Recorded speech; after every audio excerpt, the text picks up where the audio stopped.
Welcome back, True Seeker. A lot of people are saying they cannot hear my videos. The volume is too low. What I just did was slightly boosted the volume on my mic. If I boost it any higher, it becomes distorted. I know this from experience. But I'm a little bit confused because when I watch my own videos on YouTube, I can hear it just fine, and I have really bad speakers. So I'm a little bit baffled why so many people say they cannot hear the volume on my videos. I don't know if it's YouTube squashing the video. I'm seeing some people respond to other people's comments and saying, I hear them just fine, turn up your speakers. But anyway, this is a test. I've boosted my mic volume. I'm going to see how this turns out, if it sounds distorted through YouTube or not. And for the test, I'll read a little bit of the first chapter of my book, Letters and Numbers, which you're more than welcome to get. It's linked in the description of every video. But the beginning of the book starts with a very logical place. We're learning about letters and numbers. So, fitting first chapter, why are there 26 letters in the English alphabet? There is no more perfect or logical place to begin our learning of the relationship between letters and numbers than by answering the most fundamental question to the study. Why are there 26 letters in the English alphabet? As we will uncover, the answer is as deep as time, dating back to the beginning of recorded history, and as insightful as one could hope. In answering the question, we will connect the spiritual, God, human anatomy, and the stars above, plus more. As we connect the dots, much light will be shed on the age old beliefs. The body is the temple, and we humans are the children of the stars. Please know that as your teacher of this sacred knowledge, I do not aim to push any bias or dogma. I only intend to share what is based in verifiable evidence and what inspires. In doing so, the scientific and the religious will come together, as the ancients once considered them, part of the whole, or the oneness of the reality we share. For your personal reference, the 26 letters of the modern English alphabet are as follows. The letters A through Z are on the screen in case you cannot see and you are just listening. If you were to ask an English teacher why these 26 letters make up the modern English alphabet, you would likely be told it is because English is a Latin language based in the 26 related letters of the Latin alphabet after the fall of Rome. Thus, where the word alphabet comes from, the first two letters of Latin, alpha and beta. The answer, while true, neglects the significance of 26 and why it was decided as the official count for English, which in its history has varied between 20 letters and 30 letters, same as Latin. To learn the significance of the number 26 and what sets it apart, we must travel back to the cradle of civilization, to ancient Babylon. Out of this early and extremely advanced society which gave rise to Egypt came the world's first alphabet, and with the alphabet came mysticism still practiced today, pertaining to language known as Kabbalah. It is in this same mysticism where the significance of the number 26 resides. In Kabbalah, the central belief is God created the world with language by combining the number with the letter with the word. This is expressed in the foundational text of Kabbalah, the Sefer Yetzirah, or in English, the Book of Formation. In its opening paragraph, it states, in reference to God creating the world, He created His universe by three forms of expression: numbers, letters, and words. This belief about creation from the Book of Formation is in line with the beginning of the Holy Bible, which begins with Genesis, where God speaks the world into existence over the course of 6 numbered days, before resting on the seventh day and making it holy. If you have not read the story of creation from Genesis, God begins each day by making a verbal command, and God said, then bringing something new into the world, from light to water to land to stars to the sun and moon to plant life to living creatures, etc., before concluding with his last creation, mankind, who was brought into existence in the 26th verse of the Bible on the 6th day, and both numbers for very specific reasons, as we will reveal. The book of Genesis, long before being translated into English, was first composed in Hebrew, the Semitic alphabet, with roots also dating back to Babylon, same as Kabbalah, and same as every Latin-based language, due to Latin being based in Greek and Greek being based in Hebrew, which traces its origins to the ancient Phoenicians who became part of the Babylonian civilization and are credited with the world's first alphabet. According to Kabbalists, Hebrew was crafted in tribute to the way in which God created the world, which is why each character of the alphabet represents a letter as well as a number, same as its predecessor, Phoenician alphabet. This is where the number 26 connects. In Kabbalah and in Hebrew, it is the number 26 that represents the four-letter name of God, known as the Tetragrammaton, translated into English as YHWH, from Genesis, the first book of the Torah. Below is the math for the numerical value of YHWH, Yahweh, pronounced Yahweh, and written in Hebrew with the Hebrew letters. And sorry, I can't remember what they are off the top of my head. If we read English the same way as Hebrew, right to left, so then we put in reverse here, HWHY is how we would read YHWH. Thus, the first Hebrew letter is read, then, and then last again. Sorry, I forget how to pronounce those letters. You know what? I actually know that the first letter is Yod. Yod, which is spelled Y-O-D, which rhymes with God. And I can't think what the other letter is. They are further in, they're right here in the next paragraph. So here's the math on the screen. It is important to note that the first Hebrew letter of the four-letter name of God is Yod, very similar to the English word God. In chapter 5, we will uncover the greater significance of YHWH, beginning with the 10th letter of Hebrew. For now, consider it is Yahweh who provides the 10 commandments to humanity through Moses in Genesis.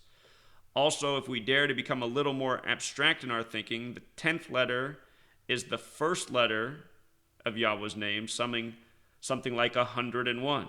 If we combine the digits 10 and 1, in English, the word Hebrew sums to 101, the 26th prime number, as does the Zohar, the most important text to Kabbalah after the Sefer Yetzirah. For another 101, 6 days also computes the number of days it took God to create the world per Genesis. In Hebrew, the word for mathematics even equates to 101.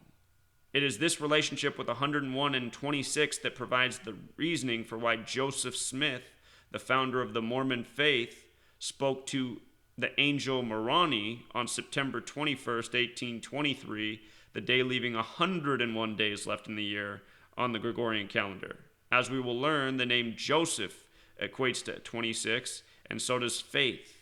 And as will become clear from here until the end cover, prime number relationships are paramount in this alphanumeric coding system, which at its heart is based in mathematics and the real-world relationship with numbers, especially pertaining to time. It is also for this reason the Disney film is titled 101 Dalmatians, which of course is about dogs, and as you will soon learn, the word dog, just the same as the word God, sums to 26. And in case you have forgotten, prime numbers are those only divisible by the number 1 and themselves. Thus, the only numbers that divide into 101 are 101 and 1. Now, let us continue with the spelling of Yahweh. The letter Yod, the 10th letter, is then followed by the 5th letter He, then the 6th letter Wah, and completed by the 5th letter He. Not by coincidence, using the English alphabetic order, the word God also sums to 26, pairing nicely with the 26 letters of the alphabet. The math for God is as follows. G is 7, O is 15, D is 4, 7 plus 15 plus 4 is 26. So there's a lot more to this chapter. You'll be amazed by how many things that have very logical relationships equate to 26. This is the first chapter of a book that is 773 pages long. And if you read the first chapter, you're going to get more than your money's worth. The first chapter alone, your mind will be blown. And if you read the entire book, you'll be a scholar in this knowledge. The entire book, all 773 pages, $5. The contents begins with a dedication. The first chapter is why are there 26 letters in the English alphabet? The next chapter is the 4 foundational English ciphers. If you follow my work, you know what those are. The third chapter is what Revelation 13:18 reveals about mankind, history, and the Holocaust. Chapter 4, the complementary ciphers. Chapter 5, numbers as language, the meaning of 1 through 10, 11, 22, and 33. Chapter 6, sacred geometry, is where language, letter, number, shape, and symbol meet. For those of you who get the ebook and want to print something out, I recommend just printing these first 6 chapters. That's a book in itself. That's a really good book in itself. That won't be too much to print if you print forwards and backwards. Teach you this knowledge and give you pretty much everything you need to know. From there, chapters 7 through 10 are Hermeticism, alchemy, and the 7 classical planets, especially the Sun and Saturn, the bookends of time. Talk about how all this stuff comes together. Kabbalah's Tree of Life, the Torah, Genesis, and roots of the English numerical code. The Greeks' geometry, Gematria, isopsephy, and the mathematics of the Bible and New Testament. Who are they? Rosicrucians, Jesuits, Freemasonry, King James, Francis Bacon, and the USA. So that's like some backstory, more about this knowledge, more of this history, how it came to be what it is. Then the next section is Letters and Numbers, 1599 to the present, chapters 11 through 21. The G-Spot, Washington, D.C., Scottish Rite of Freemasonry, and the Geometry of Sex. The Twilight Zone, the United States of America, NASA, and Science. Trumped, rigged elections worldwide, and the 8 U.S. presidents to die in office. Chapter 14, The Crusades, War and World War by the numbers, plus the U.S. Military Corporation. Chapter 15, September 11th, 2001, Tarot Cards, Skull and Bones, and the Military-Industrial Complex. Chapter 16, Contrived Islamic Terrorism and False Flags in Public Places, Schools, Theaters, Concerts, Malls, etc. Chapter 17, The Dead Kennedys and an Eerily Familiar Family Pattern. It's about the Kennedy curse.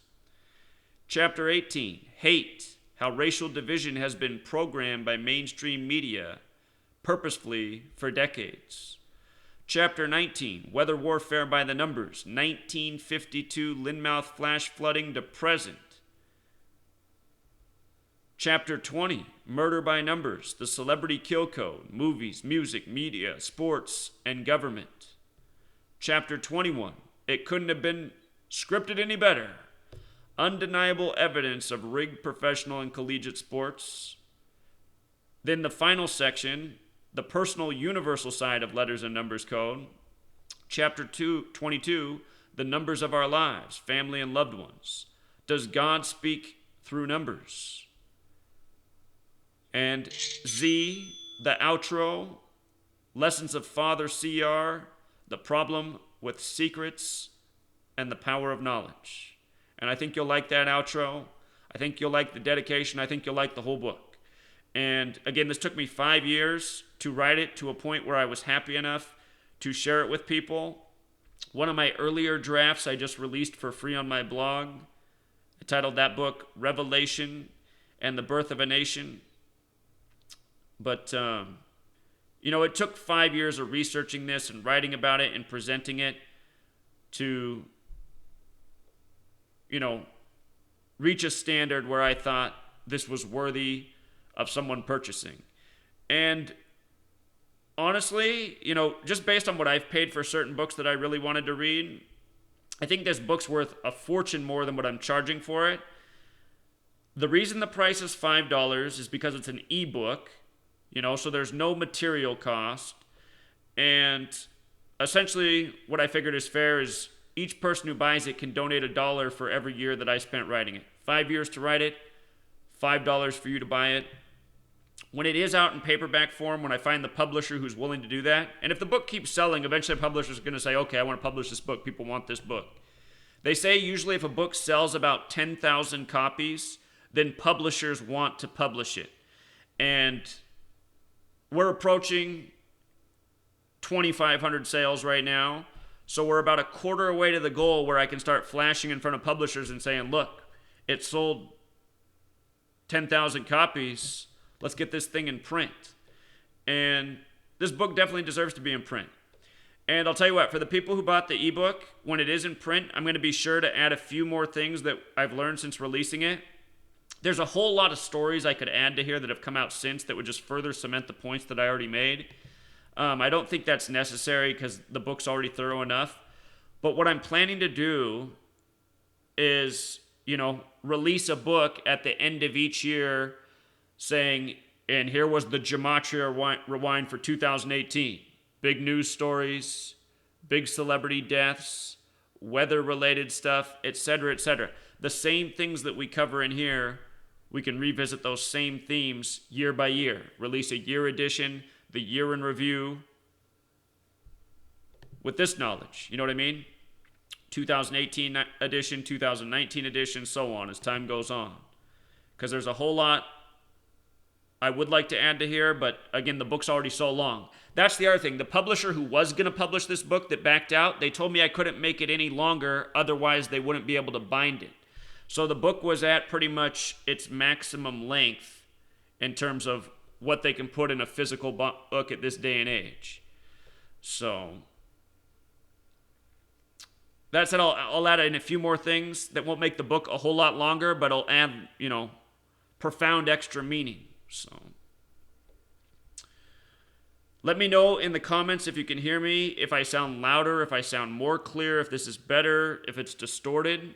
Because what I can realize is what other people are reporting about the sound quality of my videos. It's not what I'm hearing through my own recorded version or even through watching my own YouTube channel. So I need to hear what other people are hearing. I can't make my volume any louder than this. Unless this is louder and I do my videos talking right next to the microphone, which I don't want to do. So, and let me know how that sounded there at the end. Did it sound better with my, the mic practically in my mouth? Books in the description. Thanks as always, truth seekers. Until next time.